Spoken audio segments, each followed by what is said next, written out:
Hello YouTube and welcome to this edition of Race Car Fabrication and Restoration. We're back out in the shop and I'm not all bundled up this week like I was last week when it was like 8 degrees. Here it is 7 days later, it's going to be 75 today. So you wonder why we all stay sick here in our state. But this crazy weather we have. But I'm glad the sun is out and most of the snow, 99% of the snow is gone. So we're glad, or the ice was a problem, but I tell you, that's been an issue. You might enjoy watching some of the other videos if you haven't seen them. Trying to watch some people drive here in town was crazy. But that one video has had 13,000, or I think now it's up to like 16,000 views, but it's crazy. So hopefully we kind of stay with a little better weather now. But anyway, as you can see, we don't have the Nova on the rack. Ryan's got his late model on here. He finished up with the body, got most of it done, and he had to get it on the rack. Of course, I've been hogging the rack with the Nova, doing all the work on it, but he had to do some weld repairs on a couple of the motor mounts. He got to going over the car real well, like any time you get a used car, and unfortunately, he found a bunch of cracks in the frame here on a couple of these cross members here, and so he's contacted Masterbuilt, and they're sending some stuff out, and it's going to be kind of an update to the car. We're going to fix the welds and put in some new cross members, but all that's got to be done. So we're going to try to cover that. If the parts come in, we're going to have that on this episode, trying to get those welded in and at least taken out, but hopefully they'll come in. But the good news is that it's going to do some updates to the car that Masterbuilt has done. All about these late models is all about getting that raised rail on the right-hand side and get the geometry right when the car enters in the corner, to help load the left rear. I'm not an expert, that's my son, how's all that, but I'm old school. But anyway, what they're going to do to the car is supposed to help on the car as far as bite, and so that'll be good. So kind of do some repairs and at the same time do a little update on the chassis. But anyway, I did get a motor ordered for it. I ordered my supplier I get my parts from was telling me that there is going to be a real bad shortage of 604s. I actually bought one of the last 4 IMCA sealed 604 motors that they had. And my understanding, according to what I was told, there will not be any more 604s built, even by Chevrolet, available until like July, I think it was. So there's going to be a major issue with 604 crate motors. I think it all ties back into COVID and unavailability of parts. I think I heard a friend of mine was telling me yesterday some of the heads is an issue. They can't get the parts for the heads or something. I'm not sure. But anyway, I'm glad I was able to get a motor for the car. So get the front end fixed, get the motor set in the car. He's pretty much got everything else he needs. I just got to get it finished putting it together. But anyway, appreciate you joining us. Stay with us, and we will see what we can try to get done on this episode. We'll be right back with you.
Welcome back, YouTube, and continue on here with the wiring stuff.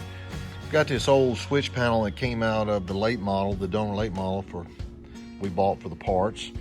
But I could never figure this piece of angle up here. This has got like 4 different angles we had to put in to get this. But we're going to go ahead and take all these out, and I'm going to transfer them over here, and instead of using a panel, so we will make this be our starter switch for inside the car.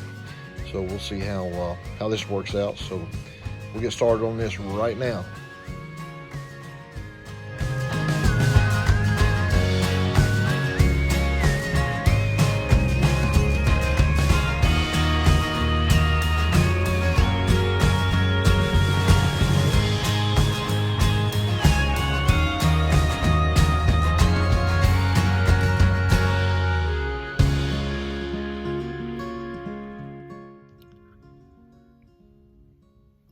All right, I don't ever do much live video stuff, but thought I might do a little bit here.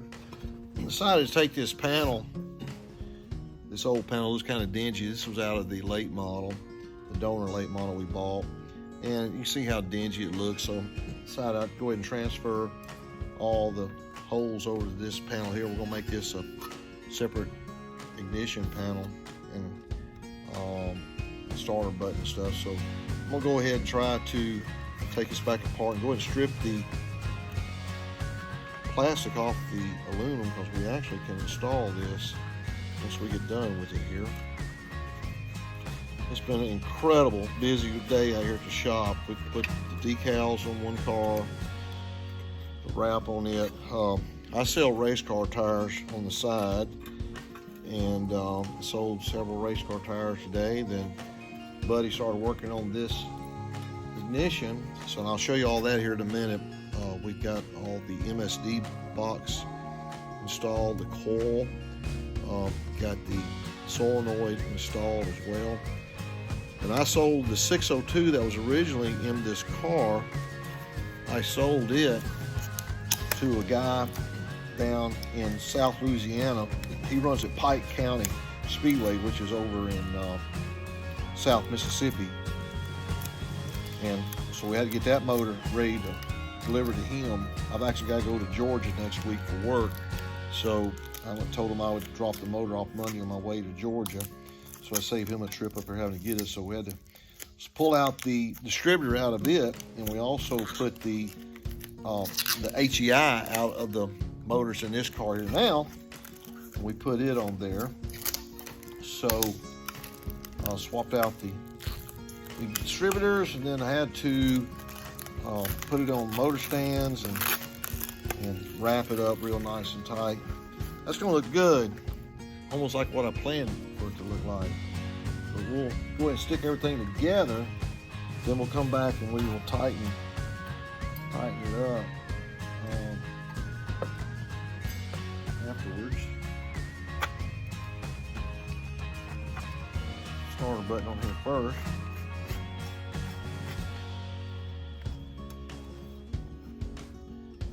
Boy, I tell you, trying to figure out these angles here.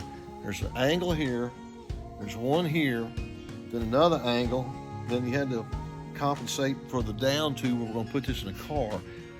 And needless to say, I had to practice on one piece and kind of sacrifice one that would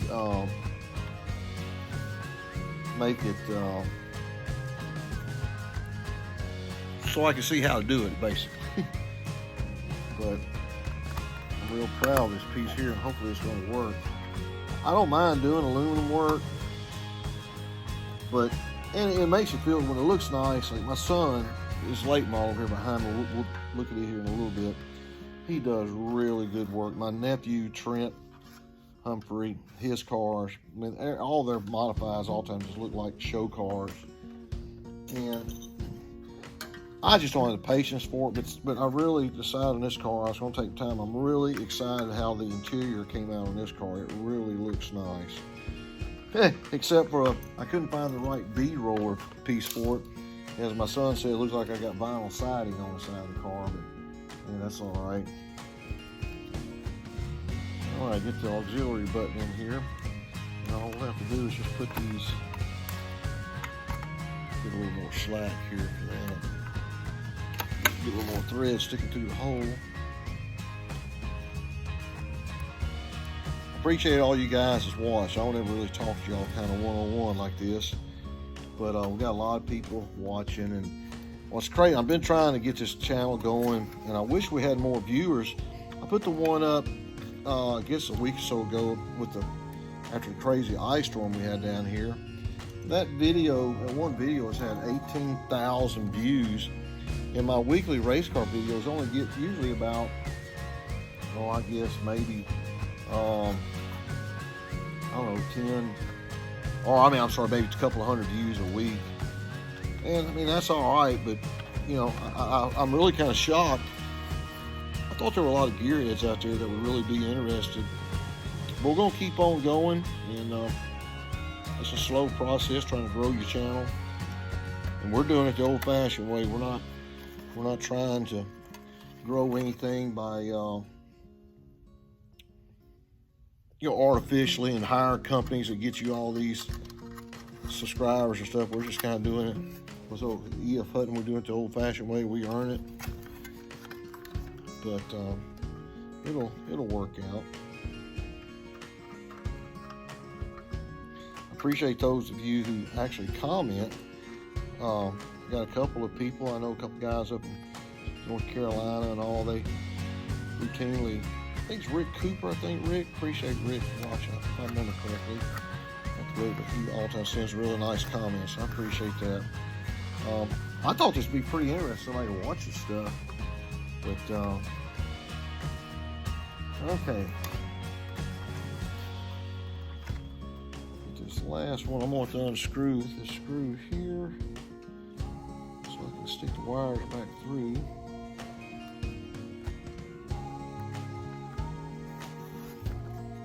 We'll have to go back and ground all these back together. Just better take the lock ring off first.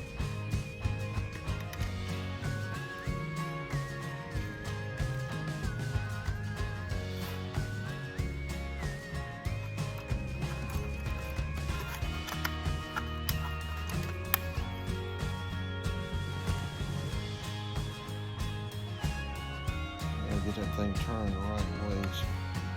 Now the old Chinese finger trick there, it only goes one direction. Okay. So, easy peasy, as they say. Then I'll get some labels and I'll put across here. This will be auxiliary, this will be ignition. And I don't know why I need a light tell me whenever I'm pushing the button, but I guess I do. Hey, you idiot, you're pushing the button. So, anyway, we're going to tighten this back up on the starter switch here. Toggle switch right there. The older I get, I can't hardly mess these little screws anymore.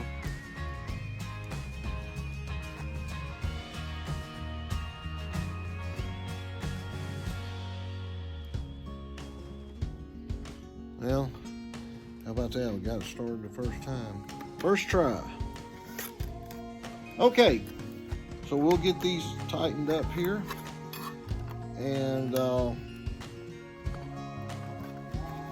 those lock rings pushed on a little tighter. And we'll go ahead and get this puppy inside the car and show you where it's going to go, see how you like it. So, stay with me. We'll be right back with you.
Well, welcome back, YouTube, and I've got the switch panel mounted. I think it looks pretty trick. I tell you what, trying to figure out that angle right there was tough, but we was able to figure it out. Like I was saying, I'm not as good as my son is on this metal work, but probably gonna go ahead and put one more rivet in the center to make it match for the top and the bottom. But we'll label the switches, but it matches in here, and I think looks pretty cool. As you can see, Buddy has got the MSD and the coil and the solenoid mounted, and we're gonna make all this look a bit neater. We'll run this wires here back to the battery. We actually could crank this thing up for too long. Well, I don't have a carburetor, I guess that would help, but I don't really have a carburetor put on it right now, but I need to probably move that up to the list. But anyway, we've got this in here, and I'm pretty pleased with it. We got the distributor swapped out. I was telling you, I sold this 602 here, and the HEI that was in this motor is now in that motor, and the MSD that was in that motor is now in this motor. So we swapped them around this morning, but the MSD is wired up, and say all this will be nice and neat tucked in whenever we get done with it, and it'll be all nice, and the wire will be ran a lot better. But I guess I actually need to paint the back side of that panel. I didn't think about that, so we need to do that. So we'll take care of that probably tomorrow. But anyway, got some wiring done, so we'll be right back with you.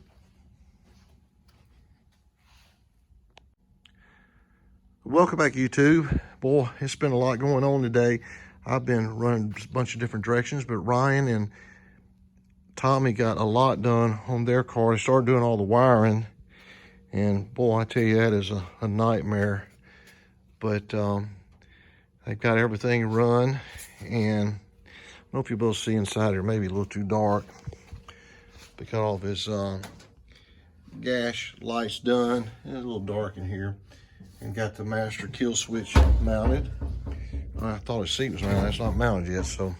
But he did get the rest of the body bolted on, and got his new spoiler. We live right by Ronnie Stuckey and Black Diamond race cars. You see there, Black Diamond, their logo.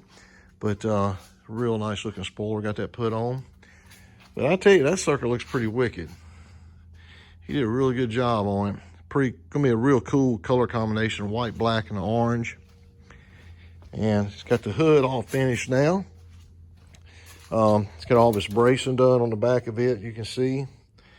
Again, really, really nice work. I just don't have the patience. I'm too old to do that. But we thought we was gonna have the cross member pieces in from Masterbuilt. They didn't come in. We got to replace that piece there. And unfortunately, UPS was one day later due to all the storm we had here, because I've got parts I'm waiting on right now for my car. The tachometer for the Nova is not here yet, so I'm not sure what we're going to end up doing. Hopefully it'll be here the first part of next week, so that's why he went and jumped on the wire and stuff. So he's making a lot of good progress. So anyway, that's where he's at. So we'll be right back here with you in just a second. That's an update on the late model. Welcome back, YouTube, and that wraps up another episode. And we're not making these giant leaps and steps like we were making, because we're down to that tedious stuff, wiring and doing some little fine tuning stuff. But we're getting close. We'll be able to crank that Nova up here real soon. Matter of fact, tomorrow we're going to try to set the battery in the car, and we'll have that on next episode. We're going to try to see if we can get the motor at least spin over. And I don't have a carburetor yet. We got to get that taken care of. But Ryan's got a lot done on his late model. As I was saying, we're still waiting on the cross member to come for it, and I've ordered a new motor for it, and we're hoping it'll be in here. I want to give a shout out to my friends Christopher Thornhill and Colby Thornhill. Colby drives a sprint car on the West Coast, and boy, they sent us this nice swag. I appreciate that. We're actually partnering up with them on our ProGlow products. By the way, if you need to keep your race car clean, check us out at www.goproglow.com. It's PROGLOW.com. And boy, we have a lot of late model teams, Lucas Outlaw, late model teams we're working with. And Colby's is one of the great drivers here that we're working with as well. And his dad, Christopher, really good people. So we're really excited. Appreciate the swag. So give them a shout out and keep an eye on them as they run that sprint car across the country. But we appreciate you guys watching this week. And if you have any questions, comments, let me know. And please hit that subscribe button if you haven't done so. Tell your friends about us. I really would appreciate it. And we'll see you guys back next week on Race Car Fabrication and Restoration. Take care.